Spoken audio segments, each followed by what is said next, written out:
All right, I finally got the engine in the last place that it's going. As of right now, it's not coming back out.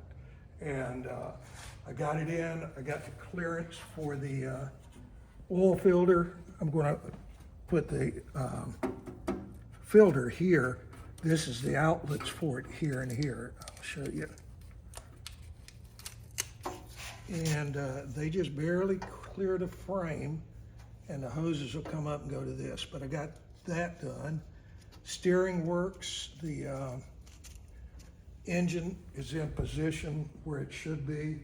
I got about a 3-degree angle in it. And I put the intake on it just for temporary and put the carburetor on it. I have no transmission in it right now. What I've done is got it setting in the motor mounts. Then I got 2 straps holding it up, this one and the orange one. And I found out sometime back, if you only use 1 strap, they sometimes break. So I got 2 in there, and I make sure that if something happens, because if this thing, both of them broke, this engine would fall out of the car. So with the 2 of them, I got a backup, even with it sitting on the motor mounts, because most of the weight's in the back. So we'll take this thing up in the air, and I'll show you what it looks like underneath.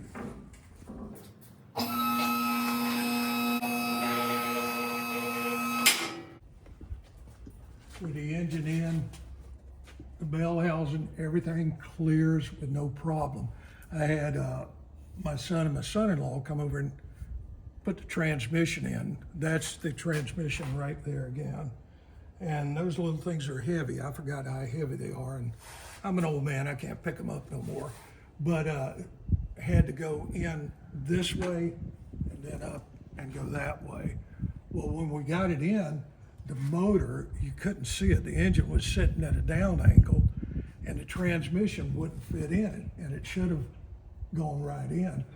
And you can see that's the throwout bearing there that's in it. I gotta straighten that up.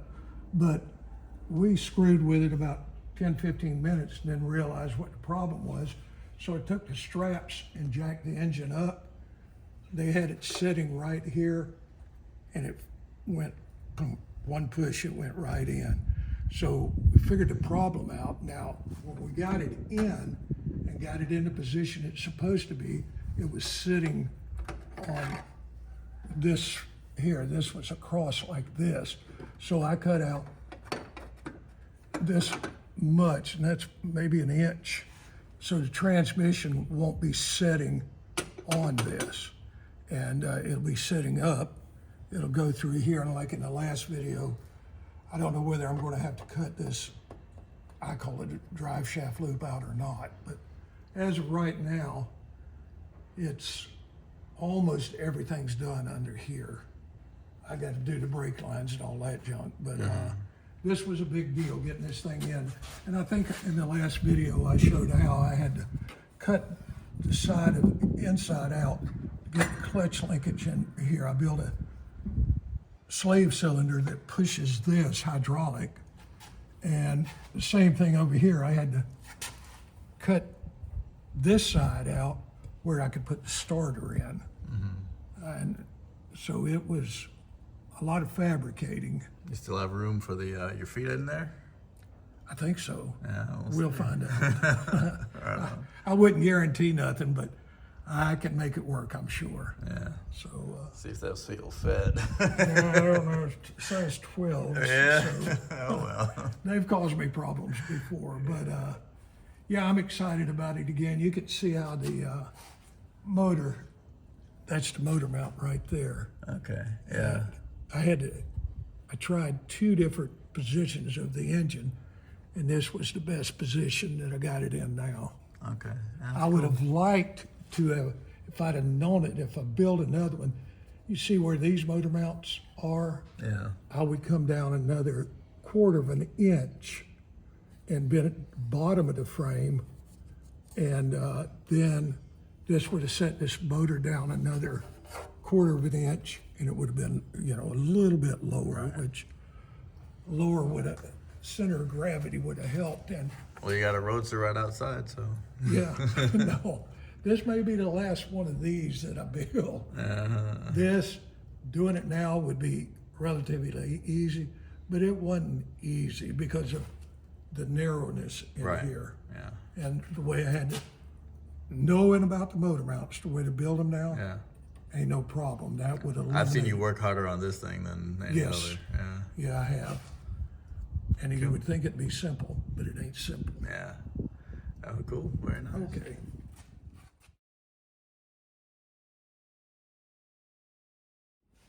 Okay, we're back to the MGB GT, and this was a pain in the neck to put in. That Cadillac, the Cadillac motor in the Thunderbird was much easier than this. This thing I had it in and out, in and out, in and out, and the biggest reason I bought a book that showed you how to do it. Well, he didn't do it the way I did it, and I would take it out, cut this up, pieces out, take it out, cut pieces out. Finally, I said, screw it, I'm gonna cut much as I can out of this thing. So you can see how this went straight, it went straight up here and came across. Well, I cut it at an angle, I rounded this back here, and then I cut the heater box out of it, and then that piece over there,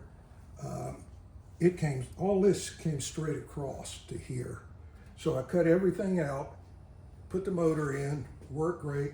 Then the motor mounts, which we have on another video, what a job that was too. The way the guy in the book wanted them fixed was like a Ford motor mount at a 45-degree angle, and you would come in with a motor mount and you couldn't miss the hole a 1/16 of an inch or it wouldn't go in. So I flattened the motor mounts out, made them from a 45 to a 90. Then you can sit it right down, reach your hand in there and draw a circle around the bolt that goes through it. And you know approximately where it is. Then you drill a hole, put it in, it fit right in. Now I've got the transmission mount in it also. Very simple putting it in. Was I took the MG transmission mount and I cut off pieces of it, bolted it up, put a Ford motor mount in the middle of it, worked perfect. I mean, this thing fit right in there. Now, I've done something a lot of people wouldn't do. I put a 3-speed in it because that was what was on here. But I'm not into shifting gears no more. The 3-speed works great. So that's where I'm at. And I know I showed you the slave cylinder, didn't I? Did I? I don't think we went over this, no. Oh, we did? Okay, this is the... We talked about it, though. Okay, the slave cylinder for the clutch. How does this thing go on there? Goes on this, no, it goes on the other side. Man, I can't remember how it went on. I know it, Assembly's going to be a challenge, Fred. yeah, I know it bolts up. Damn. Sucks getting old. It's been out of it for a month or two. And when we get back to that and I get it in, I'll show We'll it talk to you. about it. Yeah. All right. But I had to build this bracket to hold it. Oh, this is the way it goes. Yeah, reverse. I don't know, I don't want it. I had to build this bracket to hold it. I've had it on the engine, I've had it on the fork, clutch fork, everything works. So I'm happy with it. And so it's coming up. And then yesterday, I started doing, this past weekend, I did the fenders. Those look pretty good, Fred. Yeah, I patched them where the rust was at, and I went in here and primed it, and then blocked it out, and it's all pretty straight. But this is where I've got, this was dented in right here. Well, I thought I'd completed it, but I got to put some more Bondo or icing. Icing is a thinner Bondo, and put it in here to straighten this out because you can see the line. I got a place right there. You see the black mark? Yeah. And I got one up here that I got to straighten up. So I'll straighten all those up and then come back in and sand it again. But it's pretty much to where it should be. Yeah. Neat. And around back, I this thing was all beat in, Yeah. and I just started, got to go in here and finish up a couple little places. I got a low spot right there, but these I had to reform and rebuild because they were all from being run into. So I'm getting closer and closer. I got both doors done, the body work on them. I got both fenders done, so only thing to do is the hood, and I got an excellent hood to go on it. Nice. And then it just starts clicking off after that. Right on. But the thing that has really frustrated me with this thing is that engine putting it in. But if I Yeah. could do it again, I could do it in a day. Yeah. It's very simple, but it's trying to figure out where everything goes. And Neat. he did it totally different than me. It'll be a neat little race car. Huh? It'll be a neat little race car. Yeah. I'm excited about it. Yeah. It'll be neat. Cool. But the tolerance, come over here and look at this, Neil, if you can see it. Let me get up. Let's see. Let me get on the other side. Yeah, that steering. Yeah, this is a remote oil filter, and this comes off, and you put the can here, right here. Well, look how close it is to that steering column or shaft. And in that shaft, I had to cut part of the motor mount off to clear it. Then this, you see how it's dimpled in? Yeah. I had to cut that and weld it in. And then this, if you could see it, this is I think it's 1/8 inch. And I had to go down to 16th. See that piece right there? I had to go down to 16th inch here because it wouldn't have cleared with 1/8 inch on it. Jeez. I mean, that's tight right there. You're talking about 1/8 of an inch. Oh yeah, and what I did here, and I think I showed it on the other, was I put this metal in, and I welded these on the top because the motor mount is right here, and I wanted extra support for that motor mount. So I've got these welded in, this welded in, and then the motor mount is welded to that. Yeah. Here's what I'm concerned about, Fred. That right there. What? That spark plug. Oh no, that ain't no problem. Yeah, it's plenty of space. Yeah. Trust me on that. Okay. That's a walk in the park. Okay. If I had one, I'd show you. But I All right. don't. Yeah, it